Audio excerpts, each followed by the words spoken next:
ఈ రోజు మనం అవుట్ ఆఫ్ సిలబస్ ఒక టాపిక్ గురించి మాట్లాడుకుందాం. ఎందుకంటే మన ఫాలోవర్స్ లిస్ట్ లో లేత ఈడుకొచ్చిన కుర్రాళ్ళు మస్తు మంది ఉన్నారు కాబట్టి నా సైడ్ నుంచి ఒక పీస్ ఆఫ్ అడ్వైస్ ఇస్తా వాళ్ళకి. ఇవాళ పొరాలు ఈజీ మనీకి అలవాటు పడిపోయి hard earned money hard work ని పక్కకు నొక్కేసి ఇష్టం వచ్చినట్టు యాప్లలో పైసలు గీకుడైతే స్టార్ట్ చేసుకున్నారు అనమాట. కాలేజ్ కోసం అని ఇల్లు నిష్పెట్టి ఎన్నో దూరంగా వచ్చి రూమ్లలో హాస్టల్లో బతుకుంటూ అయ్యమ్మలు చదివిపిస్తే చదువుతున్నారు. ఆడికి బానే ఉంది మ్యాటర్. పాయింట్ కి వస్తే పైసా సంపాదించకుండా ఈ అప్పులు చేయడం అయితే స్టార్ట్ చేసిరు అనమాట. ఈ రకరకాల యాప్ల నుంచి. అది కూడా ఏదో ఒక చిల్లర ఖర్చుల కోసం, బర్త్డే పార్టీలని, లవర్లను మెయింటైన్ చేయడానికి చెప్పుకుంటూ పోతే ఉంటాయి వీళ్ళకి. ఆ తీసుకున్న అప్పులను ఎట్లా కడుతుంటారంటే ఒక యాప్ లకి వెళ్ళి ఇంకో యాప్ కి రొటేట్ చేస్తుంటారు అనమాట. ఏదో ఒక పాయింట్ దగ్గర ఏదో ఒక యాప్ బ్లాక్ అయిపోయి రొటేట్ చేయడానికి పైసలు లేక ఒక దగ్గర ఇరుకుతారు. ముక్కు ముఖం తెలవని చేతిలో అడ్డమైన తిట్లు తింటుంటారు. మళ్ళీ ఇదంతా స్టోరీ ఇంట్లో తెలుస్తుందేమో అని చెప్పేసి ఉచ్చా మళ్ళీ వీళ్ళకి. ఓన్లీ కాలేజ్ స్టూడెంట్స్ అనే కాదు, ఈ జాబ్లు వేసేటోళ్ళు కూడా క్రెడిట్ కార్డులు మొత్తం రకరకాలుగా ఈజీ వచ్చిన డబ్బుల్ని వాడుకొని ఆ లూప్ లో ఇరికిపోతున్నారు అనమాట. ఒకటే చెప్తా, గుర్తుపెట్టుకోండి,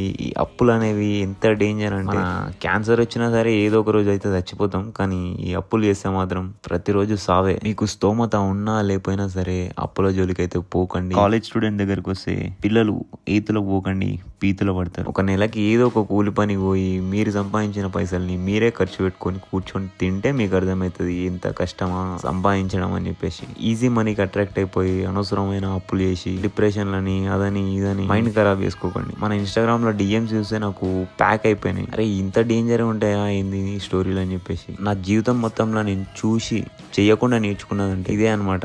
ఈ అప్పుల బాధ కన్నా మించిన బాధ ఇంకేది ఉండదని చెప్పేసి నేను గట్టిగా నమ్ముతా. అందుకనే మనం ఏ అప్పుల జోలికి అయితే పోము. ఎవడన్నా పోతున్నా అని చెప్పినా కానీ వాడు వినడు. వాని కర్మకాడు పోతాడు, ఒక దెబ్బ తింటాడు, కథ వాడే సెట్ అవుతాడు. ఒకడు ఒక దెబ్బకి సెట్ అవుతాడు, ఇంకోడు 100 దెబ్బలకు సెట్ అవుతాడు. Depends on individual. మన కథకి సారాంశం ఏంటంటే ఈ అప్పులు మనకొద్దు, మనం సంపాదించుకున్న పైసలే మనకు ముద్దు. లాస్ట్ కి మన ఫేవరెట్ డైలాగ్ బాబాయ్ జీవితంలో ఒకటి గుర్తుంచుకోండి, కష్టపడందే ఏది రాదు, కష్టపడకుండా వచ్చింది ఎన్నటికీ నిలవదు.